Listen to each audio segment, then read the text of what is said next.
What's up guys, welcome to Munchkins Gaming, where we take your gaming to the next level. This is Munchkins logging in to bring you another Dissidia Final Fantasy Opera Omnia video, and welcome back to another video guide. In today's video is going to be on Amidatelion's Lost Chapter Lufenia fight.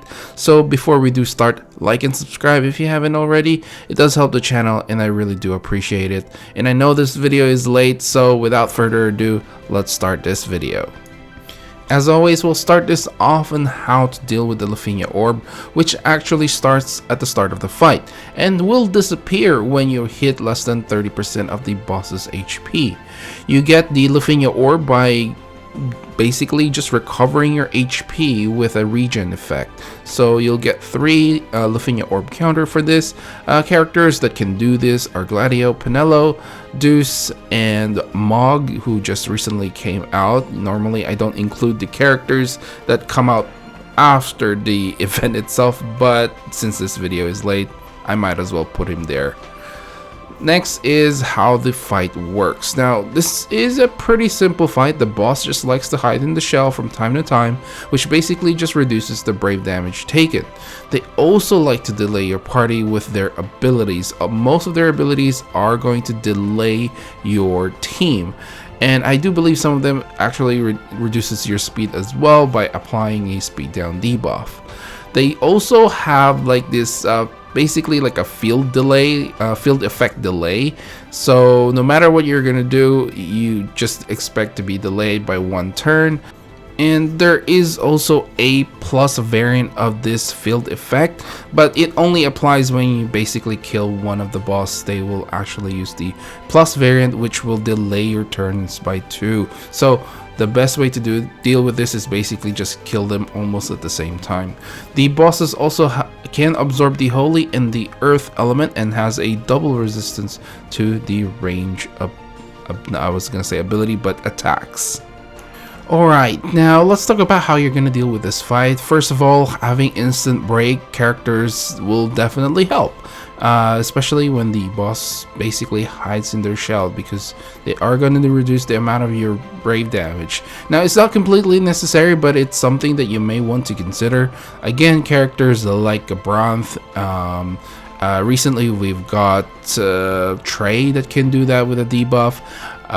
If you are using Trey though, it is advisable to use an enchanter, because he is a range damage dealer. That means the boss is double resistance if you don't have some sort of enchant, but you do have to avoid those holy and earth enchants.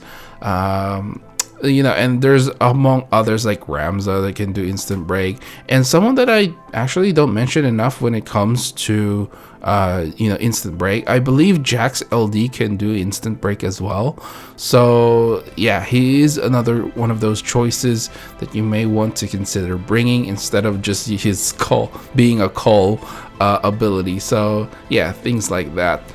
Anyway, moving on, I would advise to keep an eye on the turn order, as you will get delayed every turn. You know, you may want to just take a peek, you know, which character is going to get the next turn if your character gets delayed, and things like that. Next up is actually taking advantage of turn manipulation. So, you know, they're gonna be delaying you, so what you can do is delete their turns or delay them, or just, you know, use Onion Knight's LD so you get more turns. Things like that are going to be very helpful. And finally, just bring a tank. It's just gonna make your life so much easier, especially if you're getting delayed. As long as they are provoked, your tank will be able to take those damage just in case. Alright guys, let's move on to characters that you may want to bring, such as Bosch, Ultimisia, Emperor, Arciela, Furion, Emperor, Gladio, Sarah, Keys, Cloud, Pinello, Squall, Hope, or Celeste. And again, you know, just bring a regener. Like I already mentioned some of the characters they can bring. I didn't really put them here, but you know, like Mog is someone that you can put there's just so many characters that you can bring in this particular fight. All you really have to do is avoid bringing like holy enchanters and earth element enchanters, and you should be fine. Even using those range damage dealers or range type characters, I mean, you can bring them as long as you have an enchanter and an impaler that can, you know, take advantage of basically erasing that deficit. Now, as for cold characters, honestly, it kind of remains the same. The only change that I would add here is Penelo. You can use Penelo as your call, and basically you will get some HP regen out of that if you don't really want to bring her along. Now let's talk about teams or compositions that you may want to bring. So the one you guys are seeing right now is Gladio, Sarah, and Squall. Basically, I didn't have any issues with Gladio just regenning, you know, his HP and everyone else's, I believe. The call team, I just got Jack and Aerith. I picked Aerith for the reason of like being safe, and you know, I was like, maybe someone will die.